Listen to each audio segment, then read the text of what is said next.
생을 다해 갚아도 다하지 못하는 고마운 부모님의 은혜. 부처님 전에 소중한 가족 영가의 극락왕생을 발언합니다. BTN 붓다회가 백중을 앞두고 영가 회원 가입을 접수합니다. 방송 포교는 부처님 가르침을 널리 전하는 이 시대 최고의 법공양입니다. 백중을 앞두고 불자라면 누구나 지금 바로 붓다회에 동참하세요.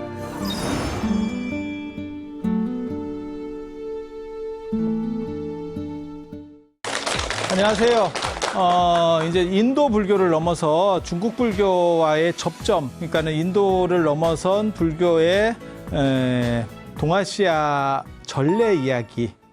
세무엘 헌팅턴의 책에 보면 문명의 충돌이라는 게 있어요. 그래서 여러 가지 문명권들에 대한 이야기를 하고 그것들이 어떻게 이제 섞여 나가느냐, 그 다음에 그 문화권의 어떤 특질에 대한 이야기들을 하는데, 실제로 문명 자체를 두 개의 문화권을 넘어서는 어떻게 보면 힘이 아니고 자발적으로 인도 문화권에서 출발해서 중국 문화권에 완전히 정착한 동아시아로 넘어오는 이러한 것들이 불교에서 보이거든요. 그래서 그 과정에서 이 접점에서 보이는 재밌는 이야기들이 많이 있습니다. 그래서 오늘은 단순히 지난 시간에 인도에서 출발해서 불교가 중국으로 넘어왔지만 실제로 못 넘어오는 것들이 있었다라는 얘기를 했었지만, 이제 넘어왔는데 중국 사람들이 뜨악하는 이야기들을 해드릴 거예요.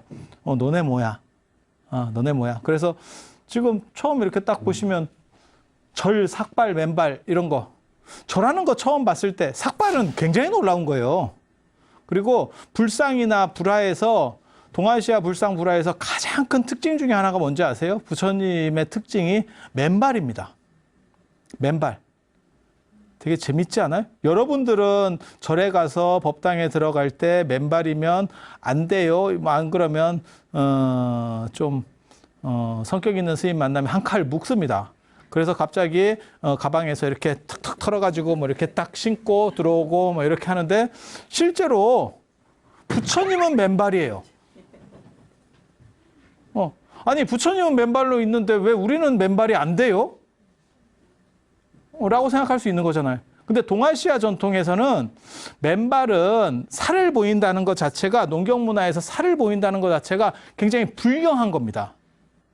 그런데 인도 문화에서는 살을 보이는 게 더운 지역이니까, 그리고 걔네는 유목 문화였었기 때문에 살을 보이는 게 별 문제가 없었어요. 그래서 그냥 발을 보여도 되는 거고, 그 다음에 존중하는 상대에게 뭔가 신발이라든지 양말이라든지 이런 걸 신고 들어가면 상대를 무시한다고 생각해요. 그래서 아직 지금도 동남아시아나 뭐 스리랑카나 인도나 미얀마나 이런 데 가보면 사찰에 들어가거나 큰 스님을 만나려고 하면 맨발로 들어가야 되죠. 그래서 저 같은 경우도 인도나 이런 데 갈 때 양말을 많이 모아갑니다. 상태 안 좋은 양말들을 많이 모아가서, 양말은 또 봐주더라고요. 그러면 양말 신고 이제 버리죠. 그게 세탁이 잘 안 돼요. 그렇다고 맨발로 다니면 우리가 또 거기에 적응된 사람들도 아니어서 이게 조금 불편하기도 하고, 그리고 의외로 바닥이 그렇게 깨끗하지 않아요. 맨발인데 좀 깨끗해주면 다행인데, 예전에 저 그래가지고 그 미얀마에서 C컵 한 번 했잖아. 탑돌이 하는데 가시 밟아가지고 가시가 막 파고들어. 그래서 그게 차라리 못이 박히면 뽑기가 쉬워요. 가시 박혀가지고 중간에 부러지면 진짜 골치 아프다고. 그런 슬픈 너무 슬프죠. 그래서 보살님들 가시면 막 물티슈 이런 거 갖고 가서 막 발 닦고 또 신고 막 이런 분들 있잖아요. 그래서 문화가 완전히 다른 거죠. 한쪽은 맨발 문화, 맨발이 존중한다라고 생각하는 거고, 우리 동아시아 같은 경우는 맨발은 네가 사람 뭘로 보고 이렇게 하느냐. 그리고 그 두 가지가 섞여 있는 게 법당이에요. 그래서 신도는 맨발이 용인이 안 되고, 그 다음에 부처님은 맨발로 계시고. 되게 아이러니하잖아. 그게 두 개의 문화권이 충돌한 거고, 그 충돌 접경 지역에서는 얼마나 재밌는 일들이 있었겠어요. 그래서 그런 이야기들을 해드릴 거예요. 그러니까 지금은 너무 오래되고 익숙해서 우리가 거기에 대해서 문제의식을 잘 못 느낍니다. 하지만 거기에는 굉장히 그게 이제 문명의 충돌인 거고 문화권적인 충돌로 인해서 사람들이 당하는 부분들 이것의 효시를 이루는 사건이 사실은 2세기에 있었던 밀린다 왕문경이라고 하는 거예요. 그리스 사람들이 인도를 침입했잖아요. 언제? 알렉산더 때.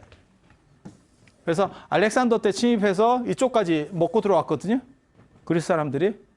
그렇다 보니까 여기서 이제 그리스 계통의 왕가가 내려오게 되는 거죠. 그게 이제 밀린다 왕이라는 사람이에요. 근데 저 밀린다 왕이 불교를 접하니까 야, 너네는 도대체 뭐야? 이렇게 이제 물어보는 대목들이 있습니다. 그렇게 해서 이제 밀린다 왕을 중심으로 해서 내용이 나오면 그걸 밀린다 왕문경이라고 하고 여기에 이 왕이 물어봤을 때 거기서 대론자로 등장하는 게 나선비구라고 하는 스님이에요. 스님. 그래서 나선비구를 주인공 쪽으로다가 조금 더 부각시키면 나선비구경이야. 그러니까 동아시아에서는 나선비구경이라고 그러고 저 남방불교에서는 밀린다 왕문경이라고 그래요. 밀린다 팡아. 메난드로스 왕이에요. 메난드로스 왕. 그래서 그 사람하고 이제 대화하는 게 있고 전에 잠깐 얘기해 드린 것 같은데 예컨대 이런 겁니다. 예를 들면 너네는 인과율을 얘기하는데 그러니까는 선업을 쌓은 사람에게는 낙이 있고 그러니까 좋은 결과가 있고 그 다음에 나쁜 일 한 사람에게는 고과가 있다. 고통스러운 결과가 있다라고 말하는데 기도하면 빼준다며. 아미타불 지장보살한테 기도하면 빼준다며. 야, 그거 말이 되냐? 너 지금 장난해? 이렇게 물어보는 거예요. 아니, 그렇게 빼주는 건 이슬람이나 안 그러면 기독교 같이 유신론 종교에서는 그건 신 마음이니까 거기서는 윤리, 인간 사회의 윤리라는 게 필요가 없어요. 신을 믿느냐 안 믿느냐가 천국에 가는 키워드지 여기서 선하게 살았느냐? 아무리 유재석 같이 살아도 관계가 없어요. 신을 안 믿으면 지옥입니다. 흥부 지옥입니다. 그러니까 신을 믿었느냐가 중요한 거예요. 거기서 제일 관건은. 그런데 너네는 그런 것들이 불합리하다고 생각해서 원인과 결과, 쉽게 말해서 좋은 일을 하면 좋은 결과를 받고 선인 낙과 선인은 착한 일을 한 사람들은 좋은 결과를 받고 그 결과가 뭉쳐서 다음 세계로 연결되면 그게 플러스 마일리지가 너무 이렇게 증폭되면 어떤 일이 벌어지느냐? 그러면 너는 천당에 간다. 그리고 상태가 메롱이 돼가지고 그게 뭉쳐져서 밑으로 떨어지게 되면 너는 지옥에 간다. 이렇게까지 이제 벌어지는 거거든요. 그렇게 얘기를 하면서 그게 유신론적인 것들, 신에 의한 심판이라고 하는 것들을 비판하면서 인과론을 내세웠는데 너네도 아미타불한테 기도하면 극락으로 빼준다며. 야, 그건 잘못된 거 아니냐? 지장보살이 전관예우냐? 왜 지장보살한테 기도를 했더니 빼줘? 이런 얘기들을 합니다. 그건 이율배반이잖아. 이렇게 얘기하면 나선비구가 뭐라고 얘기하냐면 그 말은 맞다. 그 말은 맞다. 이러면서 뭐라고 얘기하냐면 사람들이 이렇게 물에 바늘이든 뭐 조그만 돌멩이든 전부 물에다 넣으면 다 가라앉지만 배라고 하는 데에다가 그걸 띄우게 되면 그건 뭐 얼마든지 띄울 수 있는 거 아니냐. 그래서 강력한 사람의 서원에 편승해서 가게 되면 그러면 그 사람은 죄가 있어도 실제로 가라앉지 않을 수 있어. 만약에 밀린다 왕이 물었을 때 나선비구가 제대로 대답 못했으면요 불교가 훅 갑니다. 그래서 나선비구가 기가 막히게 얘기를 합니다. 촥촥촥 이건 이래서 그렇고 이건 이래서 그렇고 이러면서 딱 얘기하니까 저 밀린다 왕이 그래서 그렇구나 이렇게 하면서 결국 불교 쪽으로 확 지원이 되는 거거든요. 그래서 이게 문명의 충돌이에요. 그러니까 그리스 배경의 사고를 가진 사람, 그러니까 유럽 배경의 사고를 가진 사람, 그 다음에 인도 배경의 문화에서 나온 불교, 그 두 가지가 접점해서 부딪히면서 너네는 왜 그래요? 라고 물어봤을 때 우리는 이래서 이렇게 되는 거예요. 라고 얘기해서 그걸 풀어주는 거죠. 굉장히 중요한 거예요. 특히 다문화 사회 속, 그 다음에 다종교, 그 다음에 이런 다양성 시대에서는 이런 것들을 얼마나 잘 이해하느냐, 옳으냐가 아니고 판단할 수 있느냐 굉장히 중요한 얘기거든요. 그리고 이런 똑같은 사건이 중국에서도 벌어진다는 거죠. 왜? 인도 문화권 속에 있었던 불교가 중국으로 넘어가다 보니까 중국 전통의 어떠한 문화적 관념하고 충돌하게 되는 거죠. 여기는 그리스하고 그리스 문화하고 인도가 충돌한 거고 그렇게 해서 나온 결과물이 이거였었고 중국에서도 이런 이야기들이 얼마나 많았겠어요. 얼마나 많았겠어요. 우리도 그런 거 있잖아요. 군대 가면 여러분 군대 안 가보셔서 그러는데 군대 가면 뭐가 있냐면 고문관 이런 얘기가 있어요. 고문관 약간 얼삥하다 이런 뜻으로 쓰는 표현인데 고문관이 뭐냐면 미국 사람을 얘기하는 거예요. 군대에서 미국 장교. 그래서 미국 장교들이 미 군정지대 이런 거 거쳤었잖아요. 그래서 그 사람들이 지휘관으로 오는 거예요. 그런데 그 사람들은 한국말도 모르고 그다음에 그 당시에는 한국 사람도 영어를 모르고 그러니까 지시를 하면 서로 엇발질만 하는 거야. 그리고 정상적으로 미국 군인 중에서 센 사람이 우리나라에 와서 고문관으로 왔겠어요? 그러니까 고문이라고 고문. 고문이면 높은 거잖아요. 어떤 단체에서의 고문 이러면 높은 거잖아요. 그래서 이렇게 지시하고 뭘 이렇게 바로 해야 돼 이렇게 얘기를 하는데 서로 엇발질만 하는 거지. 그래서 고문관이라는 말이 나오는 거거든요. 그러면 약간 얼삥한? 요즘은 그렇게 쓰죠. 그래서 의미가 전화되는 거예요. 그게 이제 충돌 과정에서 나타나는 거죠. 마찬가지예요. 중국에도 많은 얘기들이 있고 그거를 정리해 놓은 책이 있어요. 그런 스토리들만 쭉 모아가지고 아예 한 권의 책을 만들었어. 그게 홍명집이라고 하는 책이에요. 훨씬 후대에 만들어지는 거예요. 왜냐하면 불교가 AD 67년에 들어왔으니까 이건 4세기 초에 양나라 승우라고 하는 사람이 지난 시간에 고승전 얘기했었는데 지지난 시간에 고승전 얘기했었네. 그 고승전에 불도징 나왔었고 그 뭐 신이편 그게 다 승우가 쓰는 책이거든요. 그래서 이 사람이 전에 있었던 이야기들 앞에 역사적으로 있었던 이야기들을 쭉 이렇게 편집해서 책을 총서같이 이렇게 만들어요. 백과사전 같이 그 관련된 것들을. 그래서 불교 초기에 있었던 중국으로 불교가 존래되던 초기에 있었던 그런 논점들에 대한 이야기들을 쭉 묶어놓은 게 홍명집이에요. 홍도명교, 도를 넓힌다. 이 밝은 가르침의 도를 넓힌다. 라고 하는 게 이제 불교를 넓히기 위해서 내가 이렇게 했어. 라고 하는 거예요. 거기에 보면 여러 이야기가 나옵니다. 가장 중요하고 재미있는 책 중에 하나는 모자 이용론이라고 모자박이라고 하는 사람이 모융이라고 하는 사람인데 그 모자는 자는 선생이라는 뜻이거든요. 그래서 그 사람이 이제 대론하는 거예요. 이제 도교나 유교적인 관점을 가진 사람들이 야 이건 왜 그래? 이건 왜 그래? 이렇게 물어보면 그러면 그건 좀 다른데 이렇게 얘기하는 불교식으로 얘기하는 그런 것들인데 거기에 보면 여러 가지 이야기들이 막 나옵니다. 그 중에서 위진남북조 시대 때는 막 전쟁, 그 다음에 한나라 말에도 이게 전쟁이 많았었거든요. 전쟁이 나면 사람들이 막 떼거리를 한꺼번에 죽잖아요. 전투가 벌어지면. 뭐 예를 들어서 신립장군이 탕금대에서 전멸했어. 그러면 뭐 난리 나는 거예요. 그걸 뭐라고 물어보는 거냐면 개별적으로 업이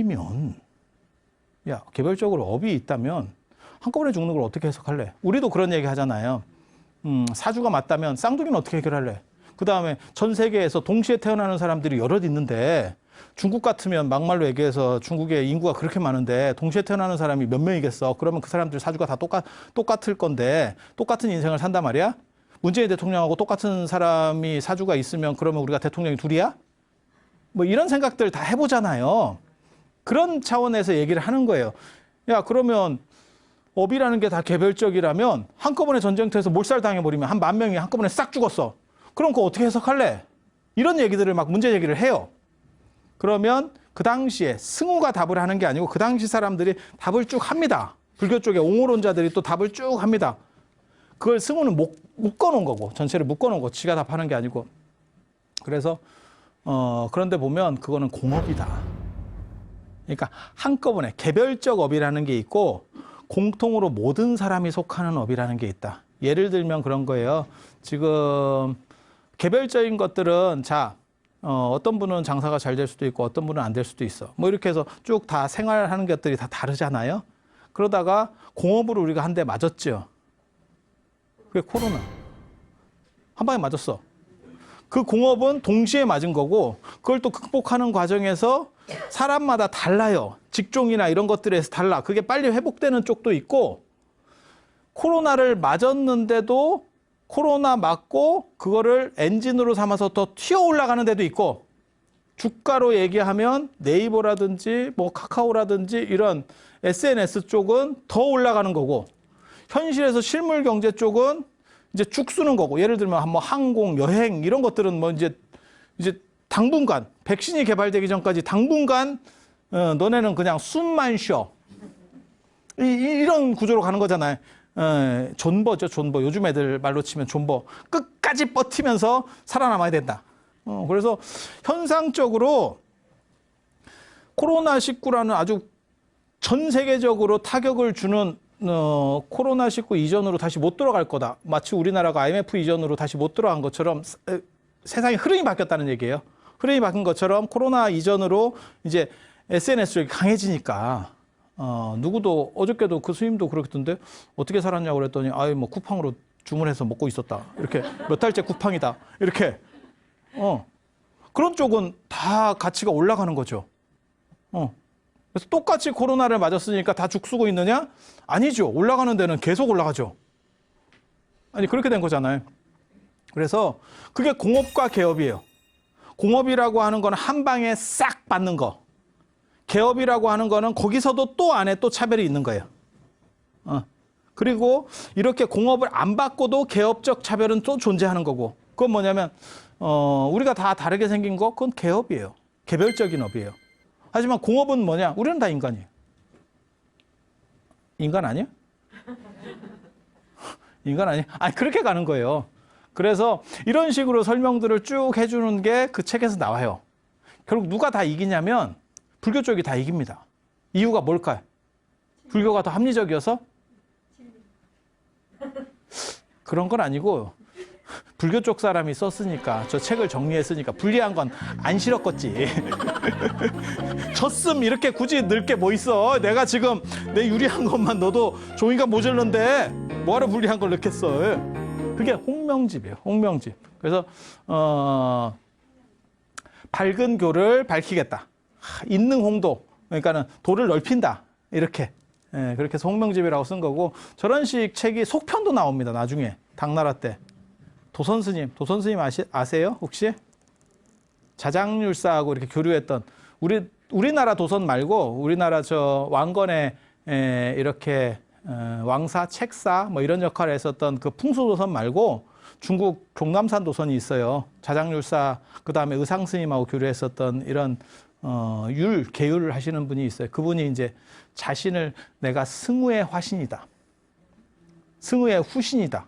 쉽게 말해서 승우가 죽어서 내가 됐다. 이렇게 얘기하는 사람이거든.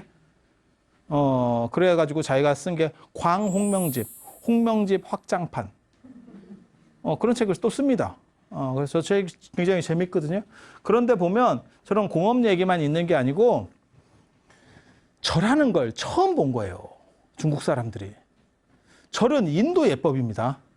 인도에서 넘어오는 예법이에요. 그래서 인도에서 서쪽으로도 가서 이슬람도 절을 하게 되는 거고. 그래서 중국 사람들이 처음 절을 봤을 때 뭐라고 얘기하냐면 여우가 웅크린 것 같다. 그렇게 표현을 해요. 그러니까 비하하는 거지. 저것들 뭐 하는 짓이야. 여우가 웅크린 것 같다라는 게 저는 절의 표현이라고 생각을 하거든요. 절 아니면 한 가지 더 생각해 볼 수 있는 게 좌법 중에서 여자 좌법이 있어요. 그러니까 남자는 양반 다리를 하잖아요. 여자가 이렇게 하는 다리 이렇게 옆으로 두 개 하는 거 있죠. 요게 인도식, 더운식 사람들이 이렇게 잘 앉아요. 우리나라에서는 여자는 이렇게 앉아도 되고 남자는 그렇게 앉으면 어렸을 때 혼나요. 뭐씨 찌집어같이 그렇게. 요즘은 그렇게 혼낼 일도 별로 없어요. 왜냐하면 바닥에 앉을 일이 거의 없기 때문에. 그런데 어렸을 때만 해도 그런 게 있었죠. 그래서 그런 식 좌법을 하고 절을 하면 남방 사람들 봐보세요. 그렇게 앉아서 이렇게 절을 하거든요. 그 자리에서 이렇게 쭉을 튀고 내가 진짜 여기서 앉아서 시범을 보이고 싶지만 막 굴뚝 같은데 못하는 것뿐이에요. 그래서 이렇게 앉아가지고 거기서 이렇게 하면 웅크린 것 같아. 진짜 여우가 웅크린 것 같아. 그것도 절하는 방법 중에 하나거든요. 그래서 그거 아니면 절이야. 절이라고 하는 거는 내 가장 높은 데가 상대의 낮은 데에 닿는 거기 때문에 나는 당신한테 게임이 안 됩니다. 이런 뜻이거든요. 그래서 원래는 요 이마하고 정수리가 이렇게 닿을 수 있도록 하는 그런 구조예요. 옛날에는 이 정수리를 더 꺾어가지고 이게 바닥에 닿게 하는 방식으로 절을 했었어요. 지금은 이마가 닿는 구조고 예전에는 정수리가 닿게 했었어요. 그래서 엉덩이가 올라가요. 엉덩이가 올라가. 이렇게 뭘 꺾으면. 예, 그래서 이 절에 대한 것도 굉장히 충격적이었고 지금은 이 절이 가장 동아시아에서 성공한 예법 중에 하나죠. 그래서 유교에서도 제사 지내고 할 때 다 절하지. 그럼 뭐 하겠어요? 그렇지 않아요? 동아시아에서 보편적 예법이 됐는데 그 당시에만 해도 저런 절은 굉장히 생소했다는 거. 그래서 중국 사람들은 이겁니다. 길게 읍한다. 이게 옛날에 예법이에요. PD님이 부지런하면 이거를 한대 화상석, 한나라 때 화상석 공자나 노자상을 보면 이렇게 하고 칼 차고 있는 게 있어. 그거 그림을 이런 데다 넣어주면 참 좋은데 할지 안 할지는 나도 잘 모르겠어. 그래서 이게 딱 이렇게 읍하는 이런 방식이 있어요. 그래서 그게 원래 중국의 전통적인 예법이고 우리나라는 뭐가 전통예인지는 잘 모르겠어요. 근데 절하는 게 벌써 뭐 사색이나 이런 데 고구려 고음벽화 보면 이거 머리 정수리 박는 게 나오거든요. 장천 1호분 이런 데. 그래서 그렇게 그림으로 확인할 수 있고 그 이전 거는 그러니까 절이 벌써 들어오면 불교가 들어오니 너무 오래돼서 그 전에 예법이 도대체 어땠는지 정확하게 못 찾습니다. 그래서 절도 이제 충격적이었던 거고.